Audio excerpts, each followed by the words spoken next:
TR, he's up on the F-bombs. We're rolling and maybe using some of this. Oh. You've been potty mouthed all morning. You've been potty mouthed all morning. You having a tough morning? I'm hanging out with a guy that's on Shoresy. What do you expect out of my mouth? Yeah. Well, you're at like a profanity 11. We need you to back it off to like a 4, like a podcast 4, like safe zone. Okay. Okay, let's do it.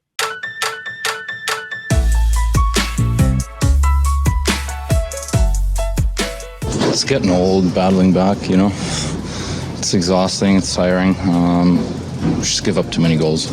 I'm not exactly sure what happened in that 7 seconds against Jersey a few games ago. Remember that? The wheels fell off? Something broke, and the Oilers have not been the same since, making 3 consecutive losses. Welcome to Got Your Back, folks. Today on the podcast, we're going to break down last night's penalty-filled affair in Washington with Struds and with Terry Ryan. And what is going on with the Oilers' penalty kill? It's an absolute tire fire right now. We'll dissect all aspects of the Oilers game. In our takeaway segment, did you hear what Jim Rutherford had to say about his Canucks team? And more to the point, his coaching staff? We will dig into that as well, courtesy Sherwood Buick GMC. Welcome to Got Your Back, presented by Mr. Dirk. And a reminder, Mr. Dirk, just off White Ave and 102nd Street. It's your one-stop shop for all your clothing needs. If you're a businessman looking to sharpen things up for that next meeting, or if you want to tighten it up around the office, they got some wide range of options available for you. Some great suits, shirts, ties, shoes, everything you want to make a statement that you are on top of your game. And if it's casual attire you're after, they've got what you need. Plenty of that as well. Jeans, pants, shirts, sweaters, belts, shoes, everything. Mr. Dirk is a great place for quality clothing of all types, and we are so thrilled to have them as our title sponsors here on Got Your Back YEG as we say good morning to all of the fellas. So Zuby has video in Kelowna. Struds has video in his basement. TR, no video, audio only. That's a fine today, buddy. Well, depending on whose perspective you're looking at it for, and maybe there's good reason, but all you really need is my, let's say, tantalizing voice. All you need is my voice for this, guys. Unfortunately, you can't see my face today, but there's worse days to be had,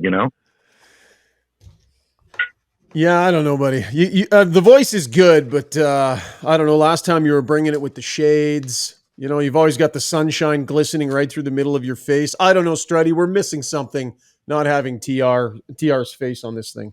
Yeah, the 1,000-yard stare out of those eyes. I miss it. It's not the same. I'll have to look into your hockey card to kind of get the same feeling, to be inspired, TR. It's all about inspiration, guys. And you know what else? You know what's very underrated? Anticipation. That's why I love the previews at a movie. It's not in your face. Anticipation. Right now, I'm peppering myself in. Sometimes you get the full meal deal. Sometimes you just get the voice, but you're just going to have to create the imagery in your head. Oh boy! I'm sitting here in my underwear. Does that make you feel better? No, none of that's okay. Well, the imagery that we're going to use here, Zuby, you've got the picture of Terry Ryan. I don't know, Zuby. I've never seen somebody do poetry over pictures the way this guy does. Like, first of all, he did one of Struds, and then he did it of himself. Poetry of pictures, we need to call it, I think. And they say a picture's worth 1,000 words, but TR gets it done in about 190, I think he used for Struds. And yeah, it's amazing. But that picture, if we're going to use that, if you want to use that one that he just that was in our chat the other day, I mean, that's glorious. That really give people something to think about. Yeah, and you know what? Stick around at the end of the stick around at the end of the segment because we're actually going to read people Terry's interpretation of one of his own pictures, which is, I don't know, kind of next level, I suppose, breaking down one of your own pictures in such a deep way, TR. Okay, but let's give the full context here. Someone fed me the picture. Now, I'll get it. I'll admit to going around with my own hockey cards and trying to, let's say, further my status in some ways off the ice. I'll admit to all that. But when you're feeding the dog, okay, don't complain when he's eating the bone. Like, you wanted inspiration. You sent me the one for some reason. Out of me, Struds, and Hedrick Lundqvist, he's the one guy I didn't get inspired by, so you're not going to get anything there. But, of course, on that particular day, when you fed me the picture of myself, Yourself. it inspired me. It inspired me. TR, his own inspiration. Well, we'll get to that before we wrap up a little bit later on. But listen, Oiler Nation, I think, wants us to probably start talking about what the heck happened in that hockey game. So let's get to the breakdown, brought to you by DLR Vinyl Products. DLR Vinyl supplies some of the nicest maintenance-free fencing and decking products out there. If you've always had that wood fence in your backyard and it's getting a little dicey, time for a change. Really give some thought to going maintenance-free. No more sanding, staining, worrying about upkeep. It looks amazing the day it goes in, and it stays that way for decades. If you're a contractor that installs fences, you definitely have to look into DLR's post-pounding system. No more messing around with concrete and digging giant holes. It's better product. It's much more simple to use. DLR Vinyl can show you how. They've got locations in Calgary and in Edmonton. Penalty kill, penalty kill, penalty kill. Problems 1, 2, and 3 last night, Struddy. What is going on with this team's ability to kill off a flipping power play? Well, I want to go back to something you said in your intro. You said this type of play extends back to the Devils game on Thursday. I would disagree. It goes back to Nashville. They're winning 5-1, and they have to fight to keep that game, to win that game. You're 5-1, and you have to fight to keep it. I think they won 6-4 in the end. Unacceptable play away from the puck and managing the puck. And it extends through their 5-on-5 play, and then it goes down to their penalty kill. And the penalty kill last night, you give up 4 penalty kill goals. I don't care if it's one of the greatest goal scorers ever on the other side. You should not sleep. It's the D-man, it's the goalie, it's the forwards, and it's the gentleman in charge of running the PK. It is unacceptable. PK is 3 things. 1, having some intelligence. 2, having some balls, getting in front of shooting lanes, blocking shots, and 3, bringing effort. And last night, it's hard to find one guy who did all those 3 things on the penalty kill. Completely unacceptable. It cost them the game. TR, what'd you see? I agree with what Struts is saying. I know it's more interesting if I disagree, and let me tell you, sometimes I do, but I see exactly what he sees. I believe most people see it. You're starting to see now with more games played, and there's more focus on, I guess, I don't want to say focus on negative, but they're vulnerable. You can more obviously see where they need to improve. And to me, it's lazy plays sometimes. It's not just the penalty. They put themselves in a position either where they're turning the puck over or they need to get back into play, and they're not moving their feet, and it's not if you look at each player particularly, I don't know if, like Fogle last night, he's trying to get out of the zone. Strome picked it off. I think it was Strome went in and scored. If not, he takes a penalty there, right? You only got 2 options. And it seems like that's happening a lot for a team that, again, looks like they have the energy. They look like they have the spunk. They look like they're ready to do it. Some shifts they go out and they dominate. But it looks to me like their defensive tendencies, which clearly aren't very good, are more magnified right now for some reason. Yeah, we'll get to the Weiss Johnson soundbox here. Leon Draisaitl was asked what's going on with the penalty kill. I'm no penalty killing juggernaut. I think maybe just right now we're a little hesitant. We don't really know when to pressure and when not to pressure, and then we just sit back and teams just find a way to take advantage of us there. And penalty kill currently 30th in the NHL at 67.9%, 68%. This is getting into a danger zone, Struddy, because these things can kind of snowball on you. If here we go again creeps into a team's game, it takes a lot to exercise that demon out of their game. And it's starting to creep into their game. So first of all, the way they're taking penalties, they're taking ridiculously stupid penalties, like things that are, the penalty Yamamoto took to go down 5-on-3. In an ideal world, does the ref let that one go? Sure. Every player in the league knows you can't make that play and you can't end up with your stick there. Bouchard at the end of the game, a team that's trying to fight back, an instinct play, but still. To me, it's the danger of this snowballing and the ridiculously unthought out penalties that they're taking, undisciplined brand of penalties that are just killing them. And this thing's getting out of control on them. I always love when Leon talks because I think he's very honest and he tells you exactly what's going on. And I agree with his and not that I would really disagree, but I agree with where he's at as far as they don't know when to pressure and they look tentative, to use his words.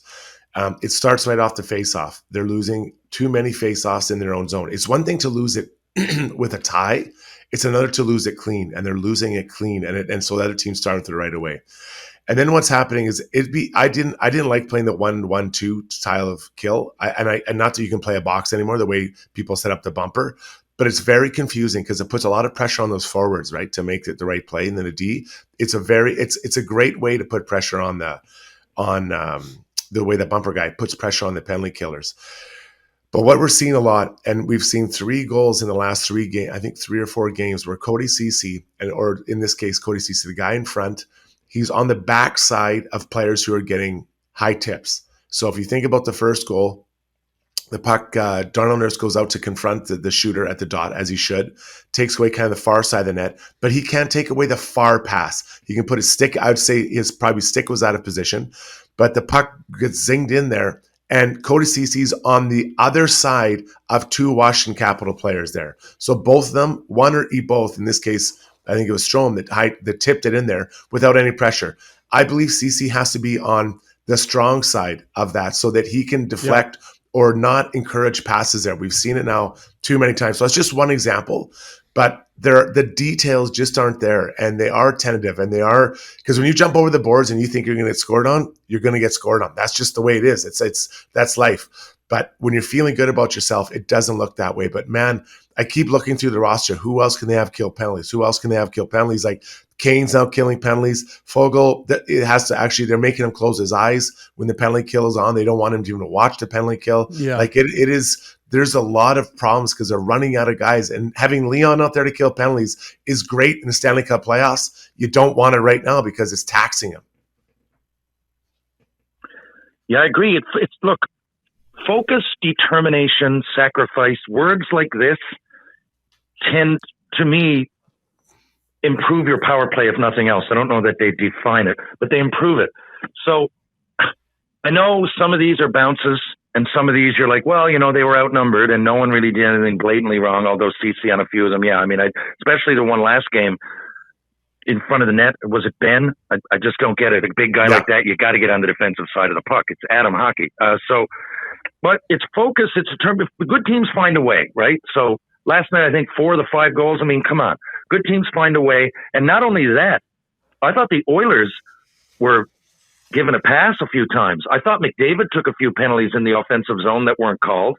After Yamamoto went to the box, there was another one that could have been called. They're not going to do it. It's a 5-on-3 already. But I find it's not like McDavid was headhunting, but there was a couple times down there he cross-checked the guy from behind. If it's not him, he might get called for it. Let's be honest. And there's something to it. They're not lazy, but it's lazy plays.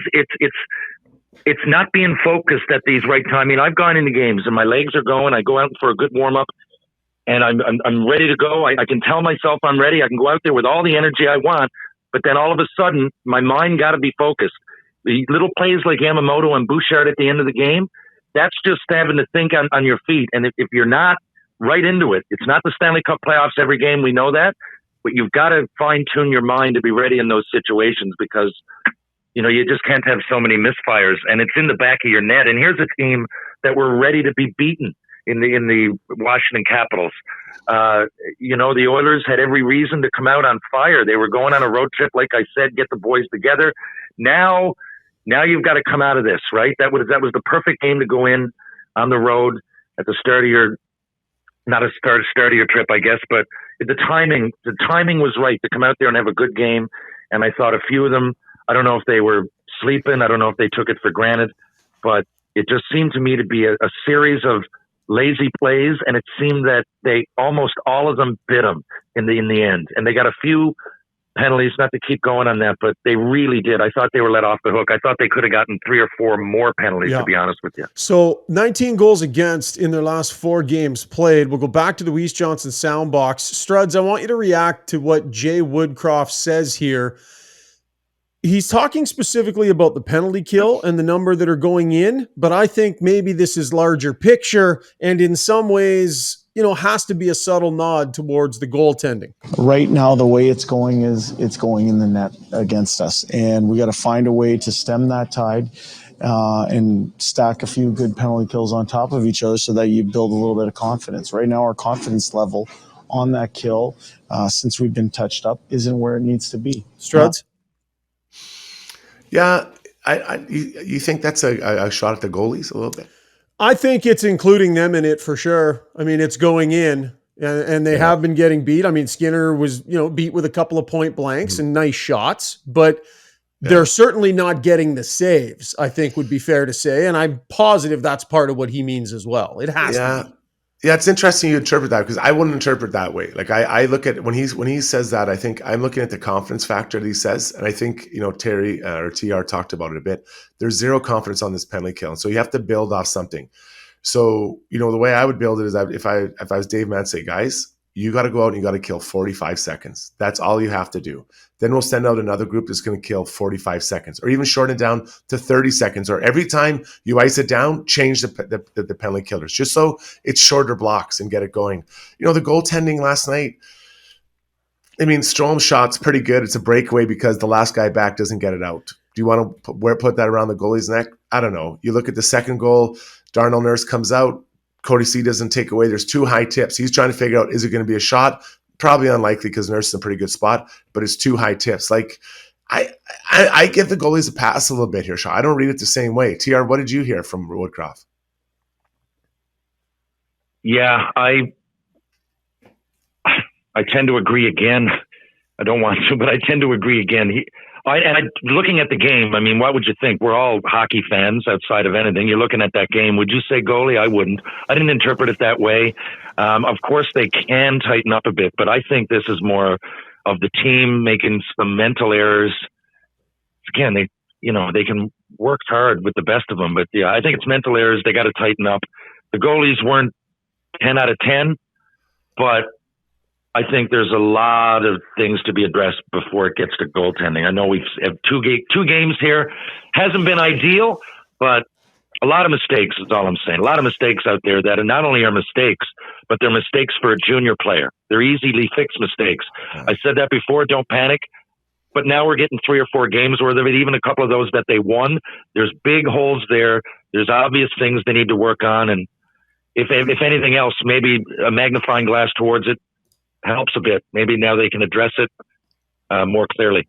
Yeah, and to be clear, I'm not blaming last night's loss on the goaltenders. What I'm saying is, and he had another comment where he was asked about the penalty kill, and he said, I saw that we gave up 5 shots and 4 of them went in. So I don't think he's blaming the goalies, but I think when you talk like that, it's pointing out the fact that they're going in on us right now. And I don't know how you can make a comment like they're going in on us right now and not be lumping the goaltenders into that situation too. So part of how I read into it, I don't think he's flat out blaming them for what's happening, but they're part of this. When the penalty kill isn't where it needs to be, goaltending almost always is part of the issue as well. And I would say the goaltending hasn't been saving them or helping them through this necessarily. But Skinner's been good this year. Just different interpretations of what that comment was. Big picture here, Struds, just the sheer number of goals that this team is giving up. How concerning is it? We knew defense was, and their ability to defend was going to be one of the biggest questions on this team this year.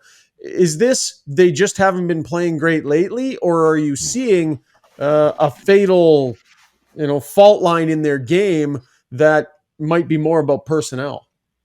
Pretty much every expert who is on any magazine cover, radio show, podcast, they say the biggest issue the Oilers have to address is their goals against. And they start out scoring a ton of goals and no one's really talking about it. And all of a sudden now it's a big thing because they can't stop goals against. I believe half the goals we're talking about are Oilers hurting themselves, shooting themselves in the foot. Not to pick on Warren Fogle, but you're the last guy back. You got to get that puck out. That's just basic. Yeah. That's a player error. That isn't systematic. That isn't someone beating you with an amazing play. It is a decision they made or didn't make that happened. So I think half the goals could be attributed to that. Then the other half, I think there could be some really great plays by individual players on the other team, or just a systematic breakdown, and those are going to happen. But the human errors, the element where you have complete control of the puck, or you're in control and you make that bad play, those are the ones they have to get rid of. And those, Shogger, are very easily taken out of your game, but it all starts between the ears. They have to want to and think about doing that. And I've been saying this for, like I said, I hate to be the guy who told you so, but I'll keep saying it for 10 days, and no one wanted to hear it. And here we are now, 4 games later. It's ugly. It's been really ugly, but that is the fact. They need to manage the puck, TR, better than they have been. And they can do it because they've been doing it since they were in Pee Wee. Yeah, how some games can lull you to sleep? I find with the Oilers, they're going so fast that it's like, as a team, as a group, when everything's going great, it looks awesome, right? But it's almost cruise control. It's not lulling you to sleep. It's being comfortable when you shouldn't be. What are some examples? I hate to pick on the Holloway kid, but he's coming to the line and he's turning it over. Everybody's not Connor McDavid because you get the same build and you shoot left and you're fast, but you can't play like that. You just got to get it into the corner. And again, I hate picking it out. Just twice last night. I mean, he's only on the ice for 5 or 6 minutes, and I'm looking at it, and here's a great player who obviously knows what to do. He's learned it. These are mistakes that you learn in Pee Wee. The Fogle mistake. What is that? And he's the kind of guy that's relied upon not to do that. I know we all are as players, but you're fighting for ice time, and you're going to come out and be the last guy out and try to deke around somebody that a regular player, reliable player in beer league wouldn't do, right? These are the mistakes we're talking about. So in my mind, it's easily fixable. But what is that, though? Is that not being ready? Why are they making these plays? It's not like you're not good enough. You're not looking at a group like, I don't know, the Canucks looking at their defense going, what are we going to do here? We have to add to this or else we're done. It's not that, right? Everybody there seems to be kind of know their role, and they're good at it. But they're picking the worst timing to go out and make these mistakes. And the fact that players that should know better, if I'm Fogle, if I'm Holloway, there's only a couple things I'm thinking about. Don't make those mistakes. I'm not thinking, okay, I got to go out and get a hat trick. Pretty easy. I got to go out there. No one's even looking at me for numbers. It's a bonus if I put one in the net. So top guys are getting. I have a great role here. I just got to go out and not turn it over. Top guys are doing their job. Sorry. I mean, Nugent Hopkins with a couple of goals. Hyman, couple of apples there. Draisaitl 1-1. Connor McDavid 1-1. They're producing. And they should be producing enough that this team is able to push through some of these games. They're unable to outscore their mistakes, though. But Struds, I want to point a finger at secondary scoring here. Puljujarvi, 1 goal in 13 games. Kailer Yamamoto, 0 goals in 13 games. Warren Fogle, 12 games played, 0 goals, 1 assist. Yamamoto has 3 assists, by the way. These are all $2+ to $3 million men that are producing absolutely snap for this team so far this year. And listen, it's not the reason they lost last night's game, but over the long haul here, they're getting no contributions from their middle tier, and that will exhaust the top guys. Yeah, I love that you bring that up. And so the stats are one thing, right? So you can say, they should have X amount of points, and I wouldn't disagree with that. But there's 2 other parts to it. One, it's what you can do if you're not scoring. How can I contribute even if I'm not scoring? Am I being physical? Am I getting on the forecheck? Am I, being, antagonistic? Am I being disruptive? And for the most part, those guys have had some moments, but when you're not scoring, you almost have to overcompensate. So you go back to your most basic thing: skate, hit, shoot. Those 3 things, and be very good about that. But the second part is that when you start hurting the team, so you're not not scoring, not only not being disruptive, but now the decisions you're making, and I'll point to, again, the Fogle first goal or the Yamamoto penalty, you're actually hurting the team. Not only are you not contributing, you're actually putting, withdrawing energy out of the group. So those guys, I think if I was a coach, I'd sit them all 3 down in a room. I'd say, guys, you're not scoring anything. Right now, don't even think about scoring.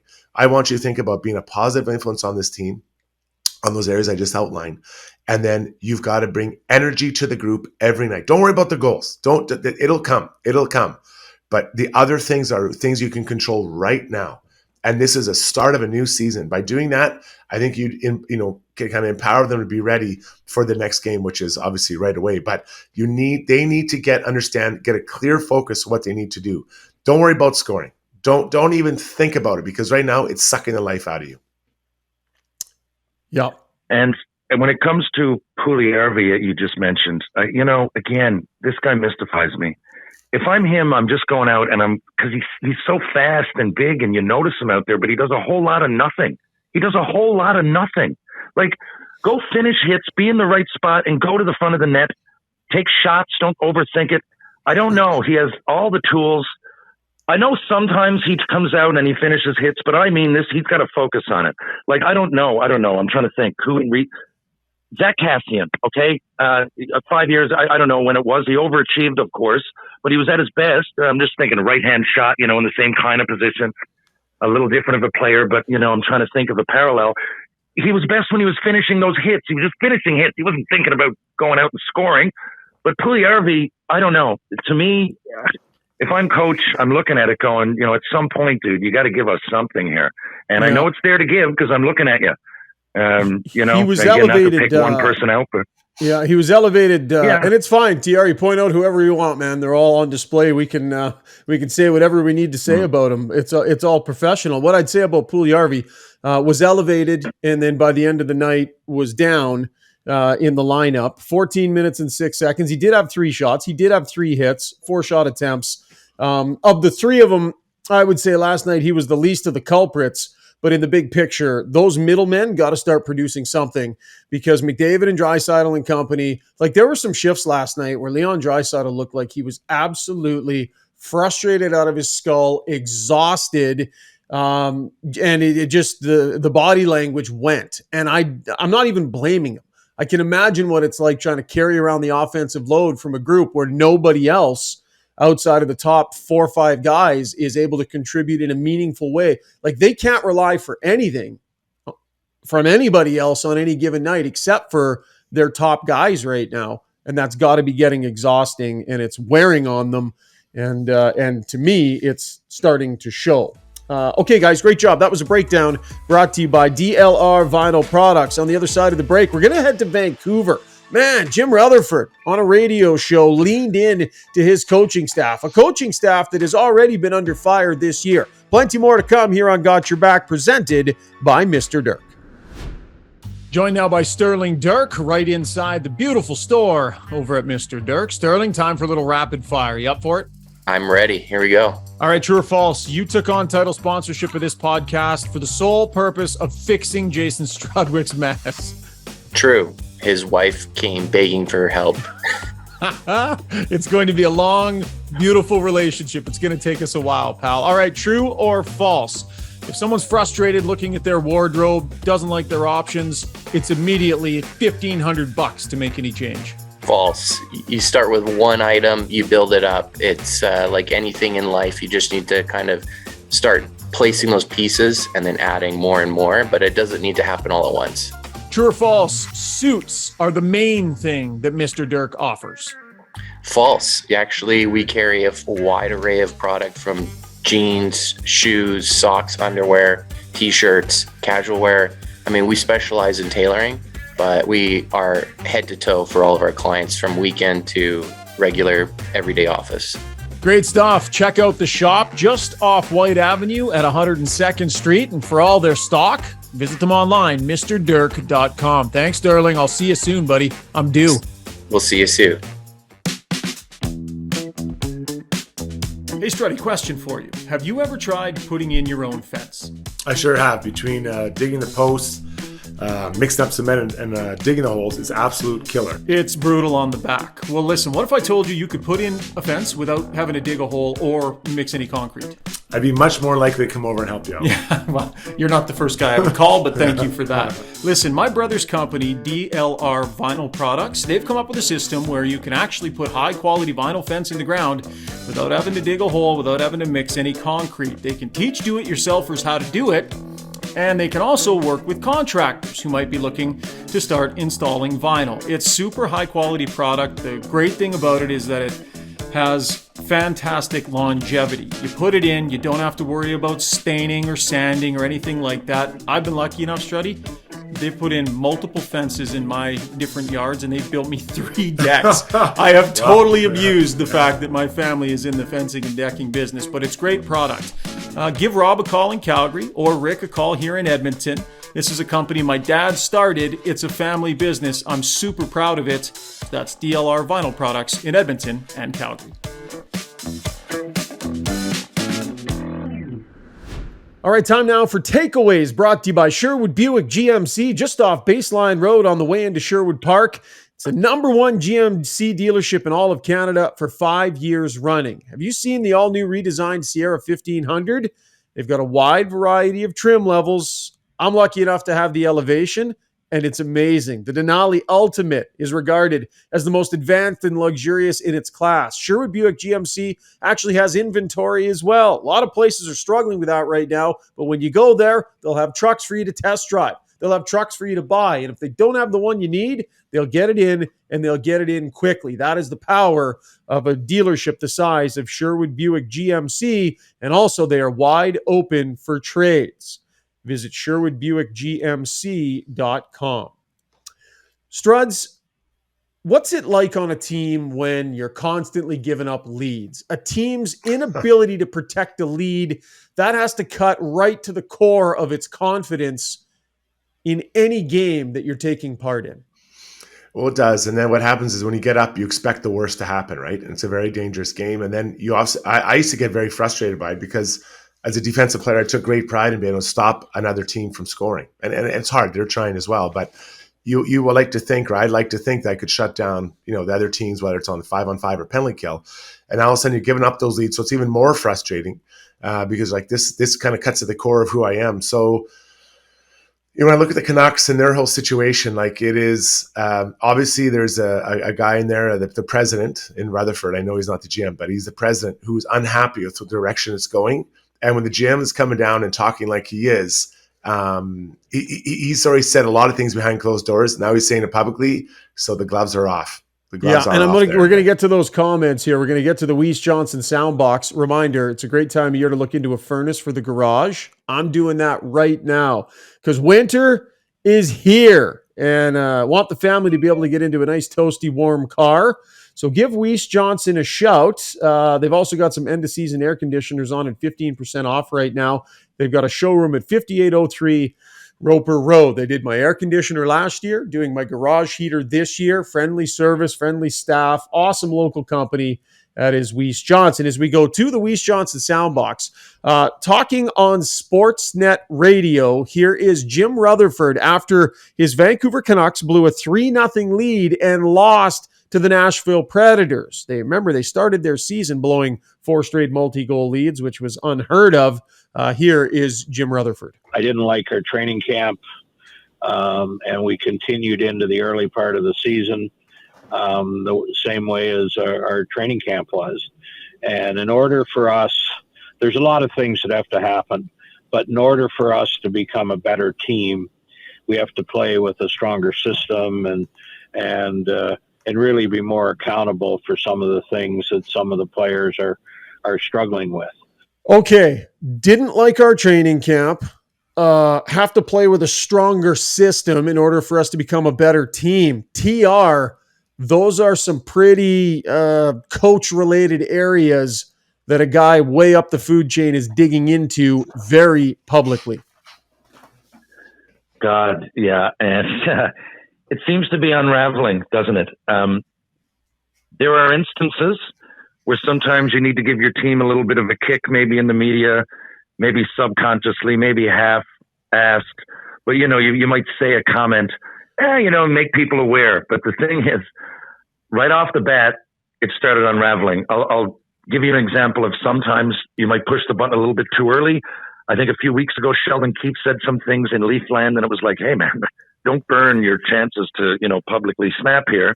Because each time you do that, it puts heat on the team. But the Leafs, you had a sense they were going to kind of come out of it. And now you could argue they kind of have. I think they're on a 3-game winning streak. But the Canucks, I never really did have confidence in them. And right off the bat, he's questioning training camp. That comment, I think, was from like 3 weeks or a month ago. I've never heard a coach do that, first of all. I've heard people say this particular player had a bad training camp. I've never heard, a coach, a GM, a president, I've never heard anybody say, well, the team generally had a bad training camp. Who does that point the finger at? Obviously, the people running training camp. Our systems aren't good. That's blatant. You might as well come out and say our coach is doing a pretty crappy job right now, our coaches. And they're about to go on a 5-game road trip. Okay, they're 3-6, 3-6-3. They're about to go on a 5-game road trip. Literally, by saying those words right before the road trip, you're kind of putting it all on the line right now. Now, if I will say this as well. I don't even know why coaches do it. If I'm Boudreau, I don't even know. Just because in this day and age, no one's there for 3 years, let alone 5. You're everybody's best friend one game. I mean, they're literally less than a year ago, let's say 6-7 months ago, they're chanting his name emphatically in that building. But when it comes to Boudreau, Bruce, there it is. And now we're sitting here watching his demise through the eyes of others. Yeah. It's sad, but it was predictable, was it not?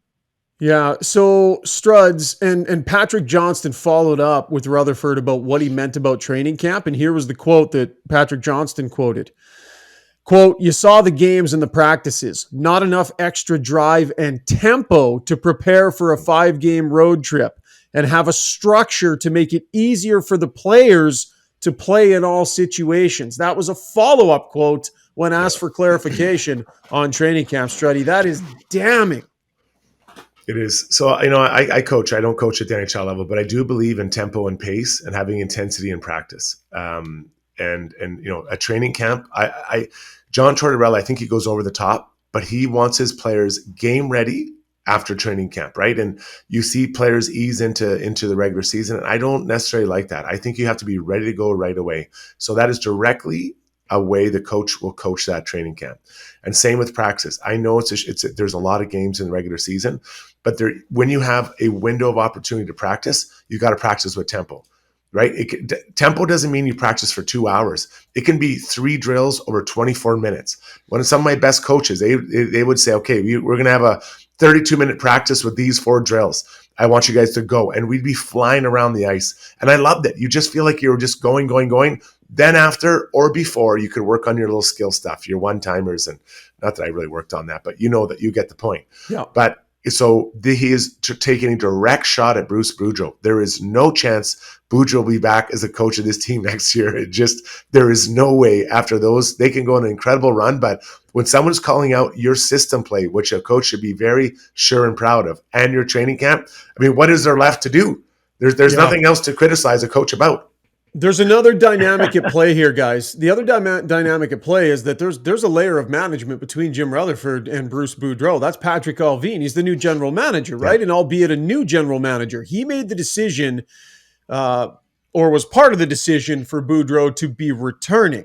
A lot of times a new general manager, if you go in and let the coach go right away and cost your owner some money, right? They got to pay a guy not to coach. That can be tough to do. So a lot of times you want to save those bullets, right? You don't necessarily want to pull that trigger if you don't have to. They held on with Boudreau.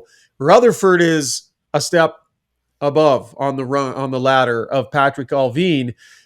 You would think this would be in large part Allvin's decision what to do here. Rutherford clearly getting frustrated and going public with that frustration, pointing it right at the coaching staff. It definitely creates a bit of an awkward situation when you got the guy at the very top chewing on the coach, and the guy in the middle is the one that I think largely the decision between he and Rutherford ends up falling with. So it's been white hot in Vancouver from the beginning. They got a bit of a reprieve, but it doesn't seem like it's going to cool off anytime soon on the West Coast. All right, that was a breakdown takeaways brought to you by Sherwood Buick GMC. TR, before we let you go, do you want to read your own? I mean, do we make him read it, Struddy? His own interpretation of his own picture, or do we write? Struddy, do you want to read it, Struds, or what do we do? We have to do this. As sexy as my voice is, I think it's better coming from his lips, his description of his own eyes and what he saw in them. TR, do you got it handy Okay, there? give me a second. I got to bring it up on my phone. I'm going to read it from afar. Okay? All right. If you really audio want is me to still read good. And just so, you call it up. I'll give people the background here. Just so people know, TR did an interpretive breakdown of a picture of Jason Strudwick not too long ago. And it was very touching. It was moving. It affected Struds in a deep way. I sent a picture into our group chat that TR had posted, I believe, on Facebook of himself, which is a great picture. If I had a picture of myself that looked that good, I would have posted it too.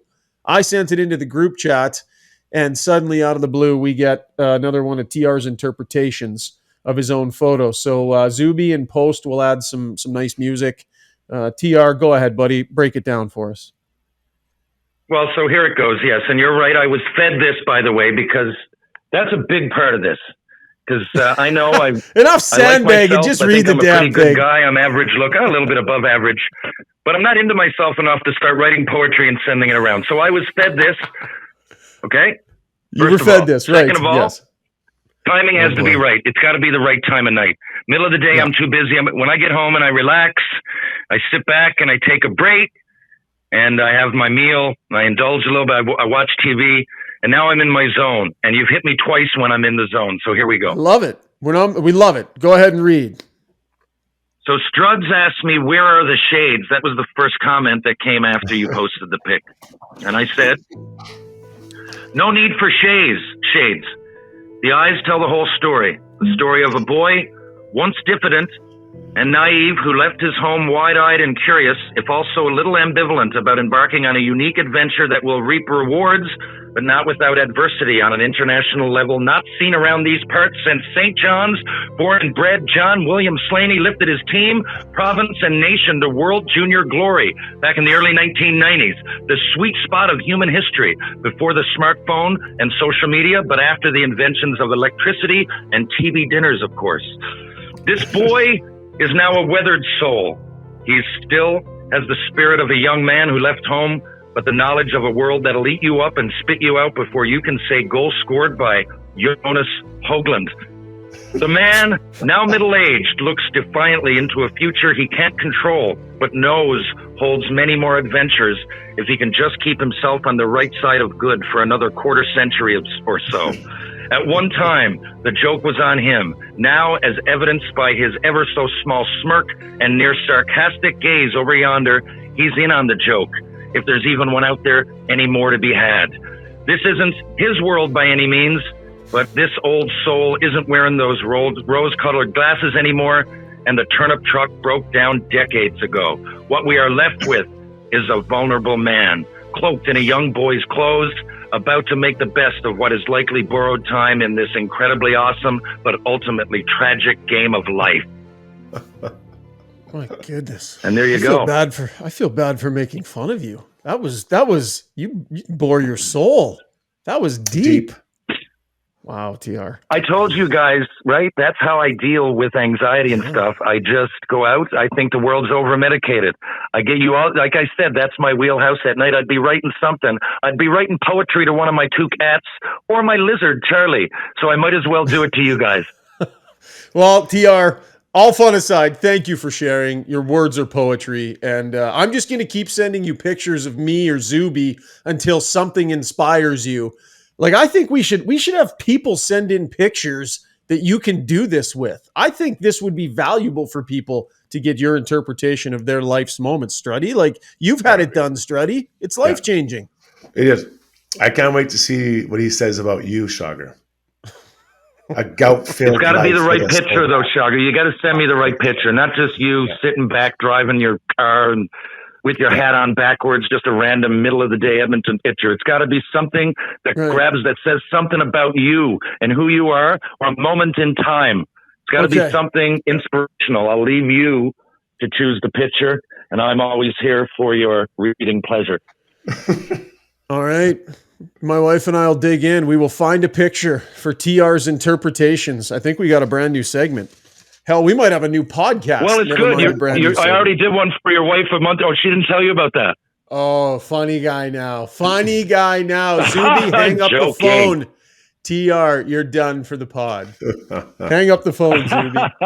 All right, that wraps up the podcast, folks. Thanks so much for coming along on this podcast journey with us. Your downloads and your subscriptions are much appreciated. Big thanks to our sponsors, Mr. Dirk, DLR Vinyl Products, Sherwood Buick GMC, and of course, Weiss Johnson. Plenty more podcasts coming your way in the coming days. Don't forget, LeBrun and Rishaug will drop a brand new podcast tomorrow. Hoping to have a pretty quality guest. Don't want to give it entirely away, but let's just say skilled player, Anaheim Ducks. Yeah, I think you know who I'm getting towards. So LeBrun and Rishaug got your back. That should drop on Wednesday. Have yourselves an awesome day, folks. Thanks for tuning in, and we'll talk again real soon. Cheers.